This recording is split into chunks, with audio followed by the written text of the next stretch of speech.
Monday, first Monday in July. First Monday in July. Thank you so much for joining me. Of course, it is your girl, Ms Ellie, coming through with the 411 today. So excited, so excited. Every single Monday, looking forward to every Monday just makes me feel like excited, just so excited. So I'm so glad that you guys are here to join me. Thank you so much for watching. And I just want to send a big shout out to everybody who watches the live and then, of course, who watches the replay. Thank you so much, and thank you to Instagram for allowing it to be posted on our page so that it's not just a 24-hour replay, that people can go back and rewatch my lives, because I've been getting a lot of response from old lives, that not old, like a couple months ago, a couple weeks ago, that I've been doing, and it's always nice to hear excuse me, feedback from different lives, and then to go back and re-listen to interviews that are a couple of weeks old, even a month or two old now, to see exactly what I was talking about. Sometimes you forget, you know what I mean? So I just want to thank Instagram, and I want to thank all of you listeners for tuning in. So of course, my name is Ms Ellie, and I am definitely excited about our conversation today. We're starting the interview a little bit late, so I'm just going to be talking until DJ Wiz jumps in and joins the conversation. So you're more than welcome to join me as I, babble and talk.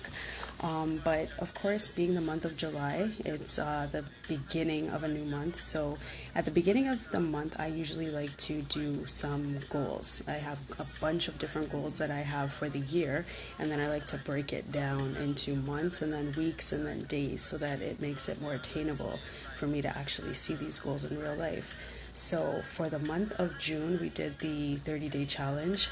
That was serious. Every single day was like, oh my gosh, reaching to make sure that I met the goals that I had. And one of them was planning the day before. That was a goal that that was something that I used to do before to make sure that my goals were met for the very next day and for the week. And then I kind of fell off of that, kind of got comfortable with what I was doing and totally kind of forgot about that. But that is key to making things work. This is something that works for me, and I just want to share it with you. Planning ahead. Planning ahead.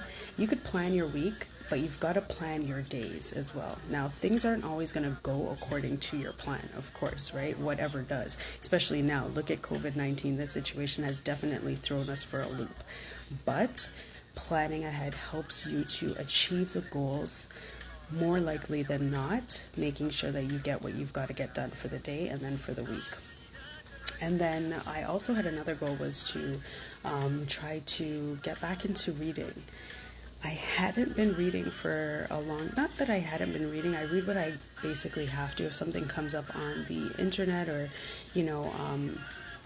if somebody sends me like a link to something to read, I'll read it, but I haven't really been pushing myself to read leisurely. So I recently was gifted a book, The Four Agreements, and I am like, this book is awesome. I read it in one day. It's a very easy read. It's only like 120 pages, but it's a small book. So I didn't bring the book downstairs with me, or else I would definitely show you guys right now. It's a very small book. It's very easy to read, and it's extremely interesting. So I just want to share with you the four agreements and then share my perspective on them.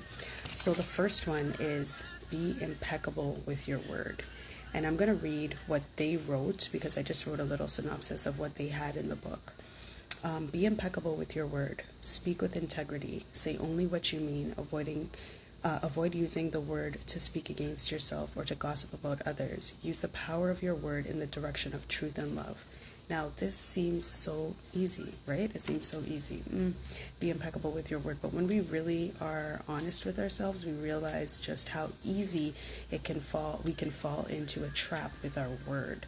There is so much power in the tongue, and it is super important to make sure that we are not falling into a bad habit with using our words in a negative way.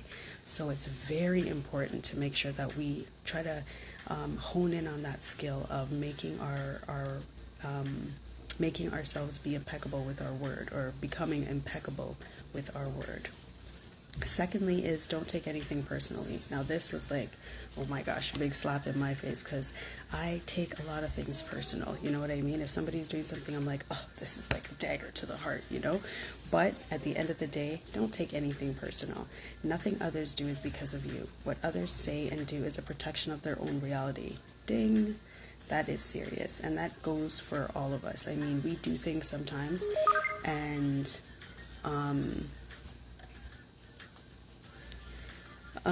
we do things sometimes, sorry, we do things sometimes that, let's see, what others say and do and protect, I lost my train of thought here. What others say and do is a protection of their own reality to their own dreams. So basically, what people are doing and how they react to things is basically about them. It's what's going on with them. It's never usually about you. It may be about something that you've done. Maybe you're triggering them in some way, but at the end of the day, it is always about them. When you are immune to the opinions and actions of others, you won't be a victim of needless suffering. So it's always like, you don't really need to, it's not that you don't care how people are behaving. You have to care, because you have to take notice. Sometimes you're there to help. Sometimes they need help with something, but you cannot take it personal. They're not doing anything against you. And the way people behave is just an implication to you of what their character is, right? And what's going on with them. So don't take it personal, right? So true. Don't make assumptions. I fall into this. This is another something that I do all the time. I make so many assumptions. Sometimes I'm living in my head thinking, oh my gosh, this is happening. This person did this because of this, or they said this because of this, or maybe they're feeling this way. And then you start imagining things in your mind. And, you have a whole story going on in your head that is not happening. Like, it's not true, right? So it's really important not to make assumptions. So what they wrote about this was, find the courage to ask questions and express what you really feel. And what you really want. Communicate with others as clearly as you can to avoid misunderstandings, sadness, and drama. Excuse me. With just this agreement, you can completely transform your life. So with just this agreement, you can transform your life, not making assumptions. This is huge. I think a lot of us suffer from making assumptions. We do it with the way we see people acting, their body language. This also ties back to don't take anything personally. I think they both kind of go hand in hand. When you don't make assumptions, you're kind of not taking anything personally. You're living and doing your own thing. You're not judging. You're basically doing what you've got to do, right? And finding the courage to ask questions and express what you really want is super important. So making sure that you're asking the questions and expressing yourself is important. Sometimes we're making all these assumptions in our mind. We're not asking the right questions. Why don't we just ask instead of assuming? And there goes that saying, when you assume, you make an ass out of you and me, right? So no assumptions. And then last, of course, but not least, I love this one because I actually never thought of this before. But it says, always do your best. Your best is going to change from moment to moment. It will be different when you're healthy as opposed to when you're sick. Under any circumstances, simply do your best, and you will avoid self-judgment, self-abuse, and regret. Huge, huge, huge. So sometimes you're not feeling well. I know for myself, sometimes I feel tired. You're running around all day, whatever, and then you know that under different circumstances, you would be moving differently. But you have to just be gentle with yourself and don't be too hard on yourself, and realize right now I'm doing my best. I may be tired. I may be, exhausted throughout the day. There's a lot of things going on. Whatever the case may be, don't be mad at yourself for not doing what you normally would when you are not tired, right? Always do your best. And the most important thing is to remember is that your best looks different from time to time, from moment to moment. So your best in this moment could be awesome. It could be numbered, like it could be 10, right? In your eyes. And then your best tomorrow may not be a 10 in your eyes. But at the end of the day, you're doing the best with what you have that day for that day. right? So I just want to encourage you to read this book. It's an awesome read, The Four Agreements. I love it. I now have it like on my desk. I try to every morning read these four agreements so that I could just kind of do that brief read. It's a really small page. I just kind of wrote it on the flip side just so that I could review it every single morning. And I do that. I get up and I'm like, be impeccable with your word. Don't take anything personal. Don't make assumptions, and do the best you can. Always do your best, because it's important sometimes to remind yourself on a daily basis of what you're doing, and that you are doing the best of your ability, and you are just doing enough. You are enough. And sometimes it's hard for us to acknowledge that and pat ourselves on the back. Sometimes we can be our worst enemy by putting ourselves in a position where we cannot, we don't feel like we're doing good enough, or we're not doing enough, period. So I always have to remember to just try to be as honest as I possibly can all the time, not to take anything personal, and just continue to do my best. So how was your week? This week so far from last week was incredible for me. It was the end of my 30-day challenge. This month I'm actually going to be doing a 10-day challenge. I've said to myself I'm going to be doing a 10-day challenge every single month till the end of the year. So this July is going to start July 10th to July 20th, and I think every single month I'm going to do the 10th to the 20th, and I think that will work. The 10th to the 20th. So I think that is just enough. When I do a 30-day challenge, I really love to do the 30-day challenges because I feel like they are really challenging. It really pushes me to do a lot. But at the same time, at the end of that 30 days, I feel like I don't want to do another challenge for a long time. So I said to myself, instead of doing that, what I am going to do is just do a 10-day challenge. That way I'm pushing myself to just do enough, doing whatever I have to do for those 10 days out of the month. I have other things going on, but at the same time, when I do a challenge, I like to take it up a notch. So instead of doing it for 30 days at a time and then not wanting to do one for another 3 or 4 months, I decide to do it I'm going to do it every single month for 10 days. Hey, how's it going? So I was just talking about the Four Agreements, this book that I read. I'm not sure if you've read it, and I was just talking about the different agreements that are in that book and how beneficial they are to us on a daily basis. So the Four Agreements are be impeccable with your word, don't take anything personal, don't make assumptions, and always do your best. So that's exactly what I was talking about. I'm talking about reading a little bit more. I'm trying to finish a book that I started already and I haven't finished.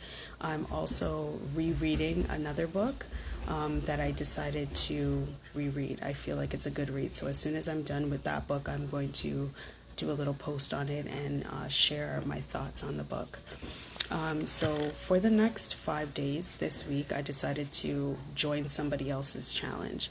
So I am in a challenge for speaking from the soul. What I would like to do is learn how to captivate audiences with speaking.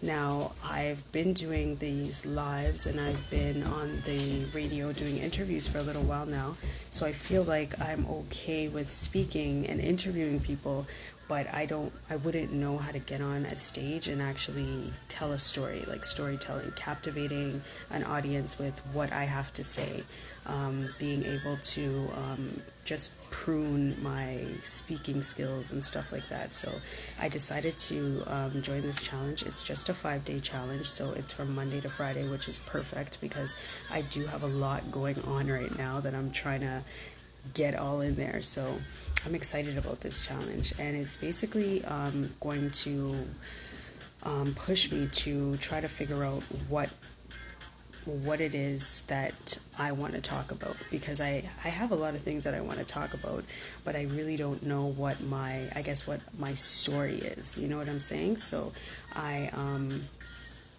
basically did the challenge for today. The first challenge was what's your soul story? So that was interesting because I think I have so many stories. I'm always like, I could, like this happened, I could talk about this, I could talk about that, but really it's important to talk about what matters most and how you could make the best impact on somebody else's life. And that's really what I want to do. So, there's 3 things that she gives us tips on how to pick your soul story, she calls it. What's your mess? What's your moment? And what's your mission?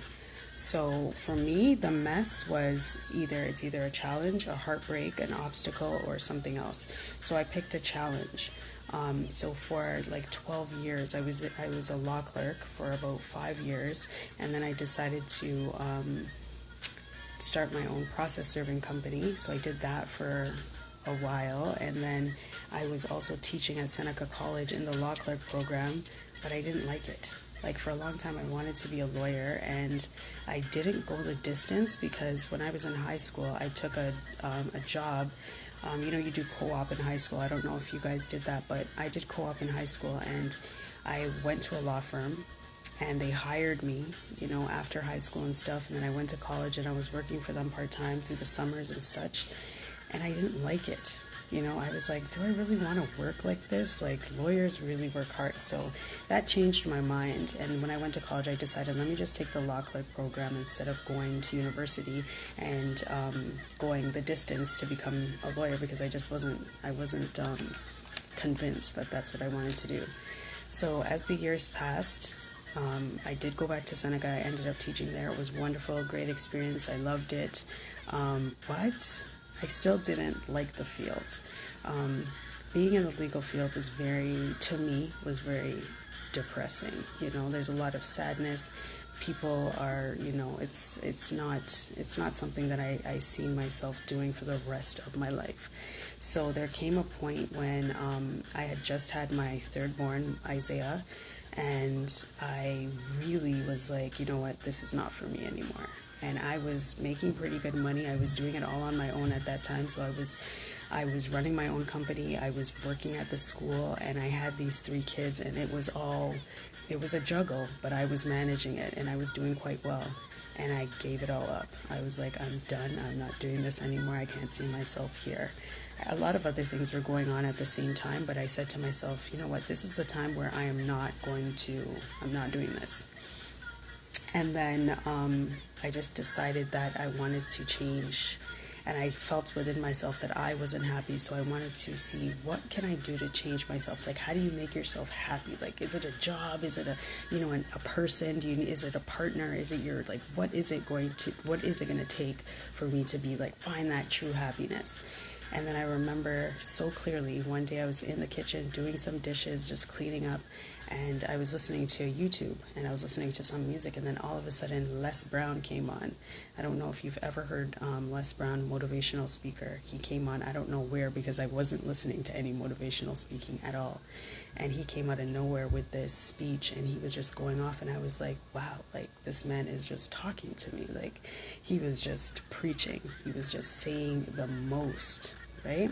So when Les Brown came on and he was talking, I was like, this is serious. This is like exactly what I want to do. So I literally decided that I was going to change my profession, and I didn't know what I was going to do, but I know that I love to write. So I said to myself, I'm writing. I'm going to write, and I'm going to figure it out, right? He is incredible. He is so super incredible. His story is incredible. The way he talks and laughs is incredible. I just love Les Brown. So after that, I just started listening to him every single day. I was obsessed with this man, and I started listening to other different individuals that were telling their story and telling it in a motivating way. Sometimes you hear people telling their story and it's kind of depressing or it's sad, and he was telling his story, and he was like, you can do this. You have greatness within you. You are like, you're awesome. You can, like, he's full of life. So that's when I decided that I'm going to start writing. So I started writing, and this is nothing new to me. I've always loved to write. I've always been a writer. I've always written things. I've had plenty of plans with my writing to write a book. When I was like 15, I had a, goal to write a book and everything. I started writing when I was quite young. And so I started writing. I wrote this blog, and then I was like, what am I doing with this blog? What am I going to do? Just keep it? No. I made a website off of Wix because it was free. And I started sending it out to like everybody I knew. I sent it to like almost everybody. And then when I sent it out, somebody responded to me. Like a lot of people responded to me, like, oh, this is good, whatever. I was doing poetry on there, just my own personal thoughts, I called it Unapologetically Ellie. So if you've ever checked out my blog, it's attached to my Instagram. You can check it out anytime, and that's really what got me started. And so somebody responded to me, and they're like, what are you doing with this? You've got to do something with this. You need to start a show or something. And I'm like, that would be a really good idea. But like, how could I just start a show? Like, what would I talk about? Like, I have these little things to, I don't know. I was just like, I don't know. Then she told me she knew a guy who had a radio, who was doing a radio station. And she's like, I'll ask him if he needs somebody on his show. And I'm like, oh my gosh, that would be crazy. And so she did. And that's how I got onto Unity FM. And then, of course, I've been on Unity FM for a couple of years, and I decided, what, because of the pandemic, I was like, I'm just going to take a break off of the radio. And I was canceling all of my interviews that I had because I was getting booked up. Like, I had so many interviews booked. And then one of my interviews was like, why are you going to cancel? Let's just go on to Instagram Live and do the interview. And I was like, should I? Like, because I'm still a little bit nervous about, doing these interviews, even though I felt comfortable behind the mic at the radio station because nobody could really see me. Now I'm out here on Instagram doing these lives, and people are like watching my videos and stuff, So I was a little bit nervous about that, but I did it, and so here we are right now. So that is just picking my moment. My moment was that I couldn't live like that anymore. I was deciding to myself, like, I'm done. And Les Brown came on, and he just, like, solidified what I was thinking in my mind. And I decided to change. And I didn't know where I was going or how I was going to do it or what I was going to do. But I decided right then and there that I was going to change. And I realized how easy, not easy, I'm not going to say easy because it's super hard, but I'm going to say how easy it is for you to make up your mind. When you decide that you're ready to make a change or to do something, we are all born with gifts. And that's where I want to help others. Like I want to show others that I was in like this place where I thought like, okay, I'm done. I'm not going to do anything. I didn't necessarily feel like there was anything out there that I'm good at things, but I was just like, what am I going to be happy with? You know what I mean? And the happiness that speaking actually brings to me, like these interviews that I do where I can interview people and see how their stories motivate and inspire other people, makes me super happy. Like this actually makes me, I am on like 10 in the interview, and then after the interview my kids are like, Mom, just calm down. Like, I'm up sometimes till like 2 o'clock in the morning on a Monday after my interviews just because I have that hype energy. Like this is definitely so inspiring to me, and it makes me super, super happy. So for me, when I go out there and I do my talks, I want to inspire people to do what they love to do. And you're never going to know what it is. Things change. I want to inspire people to roll with it because you don't know where it's going to lead you, right? So we all go through some stuff, you know what I'm saying? And whatever that stuff is, it doesn't even matter. It's not about where you are, but where you're going. And finding true happiness is an inside job. So I was like, this is something that you need to work on yourself. Nobody is going to be able to make you happy. No job is going to be able to make you happy. You have to make yourself happy. And happiness comes to you once you start putting that vision in your mind and you want to work towards doing your own thing and being truly happy. You're going to find happiness in everything. You're going to find it in everything. So you can stand up, but you have to want it. when you fall down. So you can fall down because we all fall down constantly, every single day. Maybe sometimes 2, 3, 4, 5, 6 times a day we may fall down. But as long as you're standing up, you can stand up, right? You can stand up. If you are alive right now, this is one thing I've learned most recently. If you're alive right now, the universe has a need for your gift. So we all have gifts, and all of our gifts are different. Every single one of us is important in a different way. And so your gift is important. You're here right now. We need your gift. How are you going to show up with your gift? And we always don't know where our gifts are going to lead us or what our gifts even are. Sometimes, I would never have expected myself to be doing this. Never in a million years would I. Anybody that knows me would be like, Alicia is on the... Never me. Never. So I just want to encourage people to understand that having a gift is a blessing. And deep down inside, we don't know what we have. We got to just reach for the stars and continue to move forward. So I am just going to quickly send a message to our guest for today. So you guys give me a second.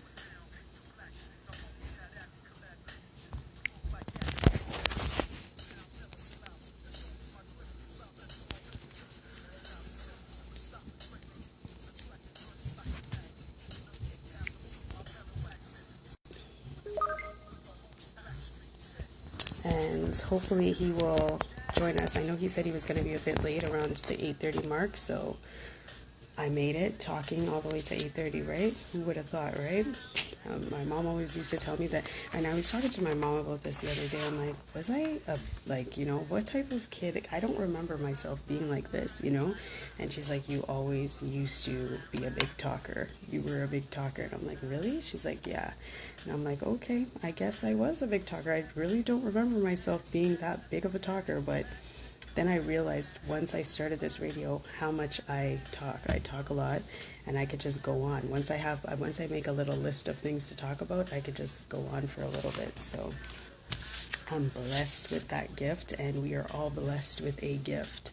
So I just, I hope that by the end of this 5-day challenge that I'm doing, that I will have my story all organized in my mind and on paper. And then I'll be able to express myself properly in order to book some speaking gigs, because I would really like to try to see if I could own an audience, you know what I mean? And talk to them and encourage them. And I also have a book coming out, because I did write a book on the mindset training and teaching, because I started learning so much things on the mindset. Like, the mind is really something else. So I started learning about the subconscious and the conscious mind. Huge. So, yes. Okay, so Wizology is here. He says 4 minutes, guys. So I'll continue to go on for 4 more minutes.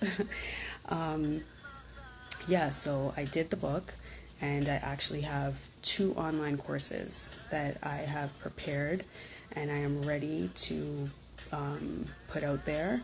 So I'm working on the book. It's pretty much ready to be published and everything. It's ready to go. And then the online courses are, the first course is completely done. The second one, I'm just polishing it up. I do have to actually do the videos and stuff for it, but I have all my content and everything organized and ready to go. So I'm very, very excited about it. So that's really what I've been working on for the last little while. And then this past challenge that I did for the 30 days, I was making sure, putting everything in order, lining it all up. So, right, thank you. I can't wait either. I'm actually really excited about it because, I've written a few books. I've written 3 children books, 1 for each of my children, and then I wrote that book on the mindset, and then I have another book of poetry, and then I am working on a book right now. So I've been writing all this stuff, so I'm so excited. But the most important one, I feel that I need to put out right now is that mindset book. So I am really, really excited about that. I'm just ready to get that out and the ball rolling on that. I need to get my Yes, it is super, super important. Very important to get clear on your desired outcome. And that's something that I didn't really know before. If somebody asked me what I really want, I'd be like, I just want to be happy. I just want a job that, like I really didn't know. I didn't know what that looked like. But the more I am thinking about it, the more I realize exactly what I want. Like, you really know what you want when you really think about it. You actually do. You just need to sit down with yourself. Sometimes you have to quiet yourself and figure out what you want to see in your life. And and this is one thing that I've learned too, if you can see it in your mind, and people, like, I used to have so many crazy visions. I'd be like, there's no way, like, there is no way, like, put that thought back, like, where are you going with that? Actually, if you can see it in your mind, it can happen in real life. It's for you. If you can see it in your mind, it is yours. You just have to work towards it. And sometimes it's hard. It's hard, but you've got to go hard. And the harder it is, the harder you have to go. The harder it is, the harder you have to go. So I just want to encourage people to go for it, man. And it's like, that blind fall? People are like, do a blind fall. You turn your back, you close your eyes, and you hope that the person's going to catch you properly. That is life. You're doing a blind fall in life, and you're like, you just got to go with it. You got to close your eyes and run with it. If you turn to the left and you see what somebody else is doing, or you put your ear to the right and you listen to what this person's doing, you're never going to stay focused on your own lane. We all have a lane, and our lane is paved. Like, it is paved. It is ready and waiting for us, but sometimes we get distracted. We get distracted with so many different things. You know what I mean? It's super important to just maintain yourself, stay in your lane, and just keep focused and stay organized. And that's why I do these challenges. I put out these posts every day for myself. Yes, they are encouraging, and I get so many beautiful people, like, yes, my girl Evie here, always commenting and loving up my posts. I appreciate it. But at the end of the day, I don't know who that is, but at the end of the day, I do these posts because they actually speak to me. Like, they make me feel like I can continue on. I put those posts out for myself first, and then to inspire others. You know what I mean? So I do these challenges for the same thing, to help myself stay organized, because there's a lot going on in life, and it's easy to let things fall to the side, or not organize yourself, or not stay focused. It is super easy to just get lazy. It's very easy to let things sit down and not do it. You know what I mean? But you have to stay organized. And trust me, if you can see it in your mind, believe it, and you will see the vision turn to fruition. It just takes some work. So I want to encourage everybody to do that. Make sure that you know and understand that that's what it's all about. Focusing and making sure that you can make it, man. You can do this, right? So, of course, at the end of my live, or at the end of the week, I'm excited. So we're waiting for DJ Wiz. How you doing? What's going on? I'm all right. I apologize for being late. Work, work, and more work. Work comes first, Work comes right? first. Got to pay those bills in these times. Got to pay those bills. How's Right? You're everything? lucky. Everything is good. But I was just going to say, a lot of people are out of work right now, so at least you still have work. So that's good. Blessed. Hence, that's why it has to come first, But, Yes. we can't forget everybody else we're trying to do this thing, you know what I mean? So that's Of how it course, is. of So I'm blessed, course. though. Good employment for now. So, it's a good thing. Yes. So how are things? Good. Can't complain. I was just yapping everybody's ear off in here, for the last half an hour. I So apologize. I'm good. But I'll let you take it. You introduce yourself, tell everybody who you are and what you do. DJ Wiz, just a normal guy, normal gentleman in the 6th, Toronto, born in Ottawa. Uh, Fell in love with reggae music in the 80s. Started playing sound um, for high tech sound in the early 90s, early part of 90s. Branched on my own about 96, 97. Uh, Played music, went through the struggles, the ups, the downs, the ins, the outs of the music industry. Uh, Leads you up to quarantine where I always had the name Wizology Show. I mean, I've had my DJ Wiz logo, DJ Wiz 22, 23 years now, going strong. As you can see, this one right there with the Yeah. half Jamaican, half Canadian. Uh, Wizology Show uh, took me to a next level right now, I would say worldwide. The quarantine took a bad situation, of course, but I turned it in. I was blessed. God truly blessed me to make it, you know, uh, a crazy thing for me. I didn't anticipate it at all. Everything just happened kind of rolling kind of fast. And then I, I had a mission and I had a plan and it worked. It kind of, I succeeded in it. For the most part still. There's some little loose ends that I have to tie up. But even during the quarantine, I found a bit of a struggle mentally, trying to maintain through the quarantine, Wizology show, um, work, social living, everything. So uh, that's basically me in a nutshell. I don't know if I went above and beyond your question still, so I can talk still. So I'll apologize. No, don't apologize. So you were talking, okay, so how long have you been DJing? You said 23 years? No, I think I'm over to close to 28, 28 years, Wow. right? Wow, that's awesome. Yeah. So what made you start wanting to DJ? Honestly, it's females. It, it was like, yo, back in the days, I used to see the man them get all the girls come to the dance, and it was like, yo, it was absolutely crazy, and I didn't take it that serious. I didn't take it that serious when I first started. It was just the enjoyment of seeing, why all these pretty women they come to dance and this and that, and that was when it rolled in.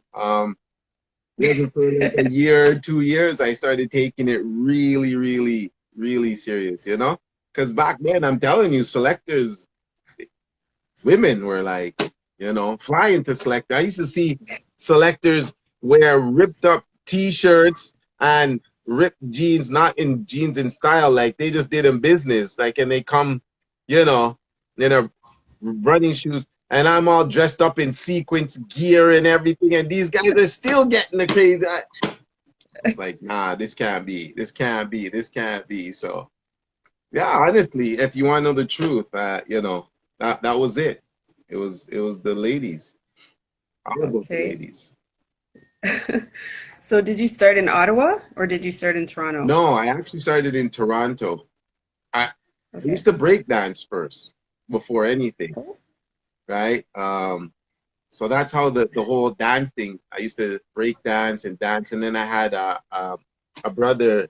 He and I created a group, and um, the only video we got in was Kish. I don't know if you remember him. I Rhyme the World. Uh, oh yeah. we did that. Uh, we used to battle Derek and Frankie from Jane and Finch, but those guys were amazing.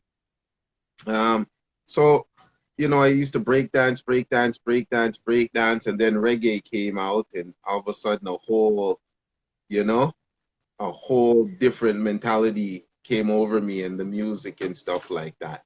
And I just started zoning in on reggae music, and Hmm. basically the next episode was, you know, seeing the selectors with the females and bam, and then putting it all together. Said, no, I got to be there. I got to be there. I got to try this. I got to try this. Yeah. So that Oh, was where it came in still. Um, I actually have a brother who lives in Ottawa, who he's a okay, selector as well. So it kind of worked out a little bit after. Yeah, I mean, but no, it was okay. Toronto that really paved the way for me for selecting still. So, is like, what's your background? Well, I'm born Canadian, right? But parents are Jamaican. One's from Okay. town, one's from country. But I was raised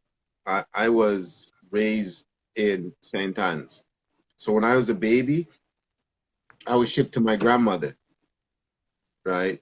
So my grandmother was my life, my world, right? And when she passed, it kind of broke a whole trend for me to keep going to Jamaica back and forth.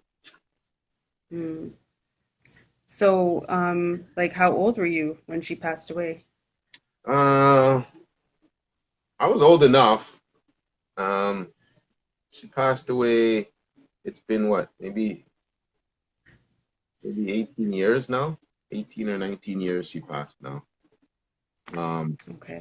Still my life though. Grandma is still my life. The morals that she raised me on is what I live by today. And that's Mm. also what I look um, when I see certain features of people and comparison and stuff like that. It's grandma. Grandma's always been number one for me. So, talk about some of the things that she taught you. Um, Respect. Manners and respect. Uh, Courtesy. Um, some of the things that I wish I was old enough to learn was when she cooked. I used to think you have to give a big shout out to Gramps Morgan. He's on your live right now. So Oh, wake up, Gramps. so I wish I watched Grandma cook some things, and I never when a person is gone, you look back and you understand the connection that you had, like sitting in the kitchen and watching her was, I guess, I look at it as an honor right now, as such a thing that I wish I could go back and just do it all over again and watch her, and take learning, because Yeah. you just lock because you're going to eat the food after and the food's all great and stuff like that. But I wish I took in and like how to and stuff, but I was too young, you know what I mean? And I'm Yeah. telling you, um, I was playing outside with my slingshot. I'll just give you a grandma story. I was playing outside my slingshot and trying to get the birds and whatever else was out there. And I don't know if in Jamaica, I guess, um, they have the jump pan outside that collects the rainwater in the Yeah. front. So, anyways, I was over there, and I have no idea. I was there, and my slingshot fell into the jump pan with the water. So you know me, I'm like not asking nobody for nothing. I decide to climb up and try to reach from head first. Wow. Now, at this point in time, I should have drowned. I shouldn't even be here by now. And see, this is why I say grandma is the world to me, because I don't know how she had the vibe to fly out of wherever she was in the house. I don't know if my feet were kicking loud enough or what happened, but grandma saved my life Mm. pretty much by dragging me out of that thing. And you don't take it as serious as when you look back now and Yeah. say, "Yo, what if grandma wasn't there?" You know what I mean? Like, Jano, it's just a thing when I think about grandma and what she possesses, because grandma was the teacher of all of most of St. Anne's, of most of the people in St. Anne's. So her name is really stands predominant in the community, really, really predominant. So as a kid, I was well loved and well taken care of. Like, you go to church with grandma. I got the extra, bowl of porridge and the extra bread because I'm craving like that. But grandma's name is predominant in the community. So Yeah, uh,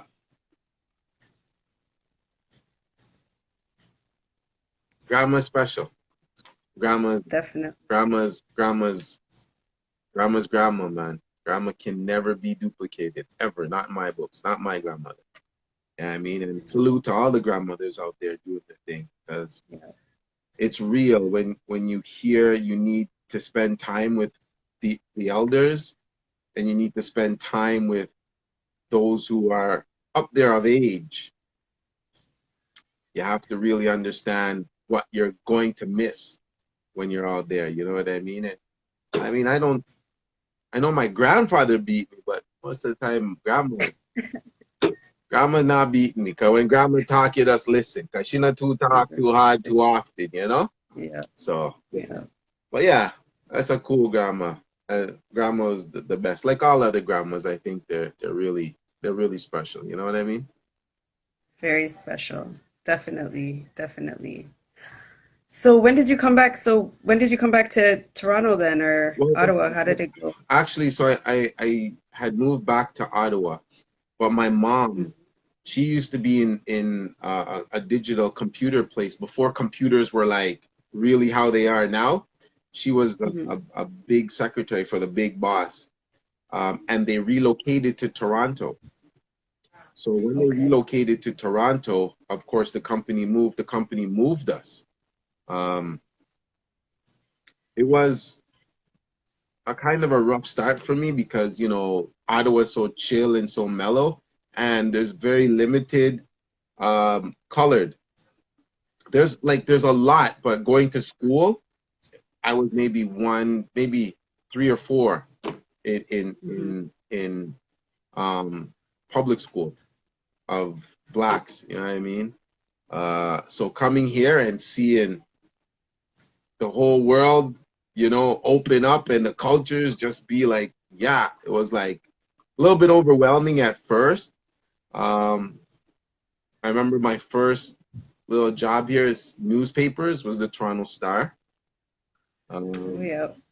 so I used to get up early in the morning, and you have to get up 5:36 on a Saturday and go downstairs because I lived in an apartment, go downstairs, load up the papers, and then I have to do one trip up the road because there's so much, and then come back and get the other trip and then go up the road. And but the hustle's always there, so you have to do it, and you have to do it. So I was back like when I was a teen, a teen, you know what I mean? I don't think I don't think I appreciate the way I came back to Canada. Um, because families sometimes they don't get along. Let's just leave it like that. Like families didn't get along. So one side of the family that came and picked me up, didn't tell grandma that I was leaving. So it was like a car came in, I got scooped up, and I was off. Um, so it was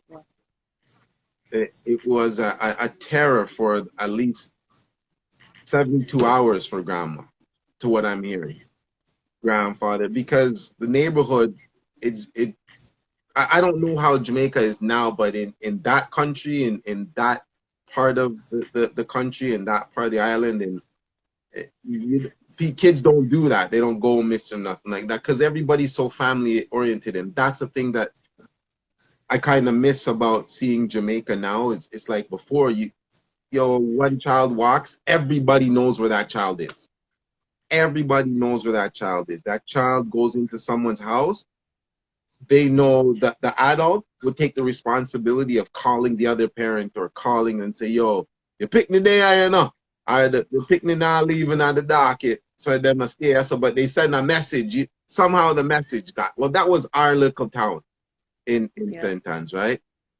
So, um, you know, this nowadays thing, when I see and hear kids missing and stuff like, especially in the island of Jamaica, is very alarming and concerning to me, because back in the days it wasn't, I don't know if it was like that. Like, I remember, I didn't grow up in town, I grew up in country, so I don't, maybe I don't know the difference, and maybe I'm not one to say, but uh, that episode of me leaving, if I could take it back, I probably wouldn't have left if I had a choice.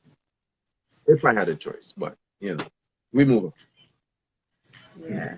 So you came back to Toronto and you were a teen by then. Came back to Ottawa, rebooked, lived there, came to Toronto, teen by then, um, Okay. and parents kind of did this the Splitsville. Growing up, then you want to branch on your own kind of thing. You want to invest in your own rules, your own lifestyles, and stuff like that. So um, I actually headed to Jane and Finch, and the streets pretty much raised me from there. So, Okay. a little trouble here and there. Nothing awful that any young teen wouldn't get themselves involved into. Nothing too heavy either. Um, Nothing disrespectful. Just, you know, I won't say it's the surroundings that I keep, because I have to be acceptable of my own behavior, and I have to accept my own behavior. And so I had a choice to, you know, not partake into certain things, but I didn't make the right choice at certain times. Um, I was on the hustle. Let's just call it the hustle, for like, it lasted one day. I couldn't deal with that. I can't stand outside and and wait for people to come get this. I couldn't. So I had a friend, and I call him a friend really because he saw it. He like took all my stuff and said, "Yo, go home. This is not for you. You're like, you know, you got better things to deal with still. You got to go." And I'm like, "No, no, but I got to make money." He goes, "Get out of here before it gets violent." Is it I'm saying? I was like, "Okay." So you don't mess with that after that, right? Um, but it was there, and slowly and surely, I decided to start doing different things and school and stuff, and maneuver. And then the selecting, kicked in a little bit. Um, I actually headed out to Scarborough, right? Okay. I lived in Scarborough when I left Finch for a while. Lived in Scarborough by myself, and that's how the intake of getting onto high tech sound came about. Um, and it was just merely by accident, really. Really? Yeah. How did it all happen? Um, it was just, I'm a walker. I like to pick up and walk around the neighborhood, just walk around the neighborhood. And I was just walking, and the garage was open, and the whole set was there. And when I bumped into Desi, I was like, he was in the garage, and I was like, I walked up, and I was like, "What's going on here?" The whole sound system is there, big, big sound system. Them time I never knew how powerful the sound was. And then, you know, the old man, he took me in and said, "Yo, this is this sound, and this is this." And we were just there reasoning as a young youth, and them things there. And it's like, oh. So I left. I came back the next day, and he strung up the sound again. And I just started working away around it, working away around it. I left and came back. I went to work and came back in the evening. And he's like, you want to play that? And he strung up the sound again. And every day he just kept stringing up the sound and stringing up the sound. And I was like putting on music. I didn't understand the music that I was putting on, but I was listening to the rhythms and the rhymes and going about and taking it in. And then I started understanding the songs that I'm playing and listening to the lyrics and understanding the lyrics. And that took about a couple weeks. And then I went into then I went into um, the real study of the culture and the foundation and understanding it. And, you know, first trip to Jamaica, uh, went, and then I went to House of Leo, and then I saw Rory, and I saw Shaba, and I saw Ninja, and I saw, I think it was Little Twitch, and a whole bunch of artists. And I was like, yeah, this is what it's all about. And kept going back and forth to Jamaica. And when I came back, I wanted to play on the sound, but of course the two selectors at the time were huge, right? So when Desi take me in, Desi's like my old man. So Desi took me in and he was like teaching me the sound and teaching me this, but I couldn't get no play on the sound. Wasn't allowed to talk on the mic. The only time I could do that was in the garage when there was nobody around. Like, so, because the two selectors, they were like the big selectors for the city at the time. So I didn't realize how the sound, I used to be ready by 4 p.m., dressed up, everything. 4 p.m., ready, run over to the house. I have to lift this speaker box, lift that amp, lift that. I'm talking, this is my good dance clothes I'm in now, you know, because when the truck's ready to go, the truck say, you don't have time to go home and shower and change and stuff like that. So you have to shower and ready up and go to the dance. And I left in the sound and this and that. And I didn't really tune up the sound because I didn't know the ears by then. But seeing the sound get set up and understanding how a sound system is supposed to run and the orders and it wasn't until the days of like Hilly, a club in Scarborough and stuff like that, that I used to get to warm up.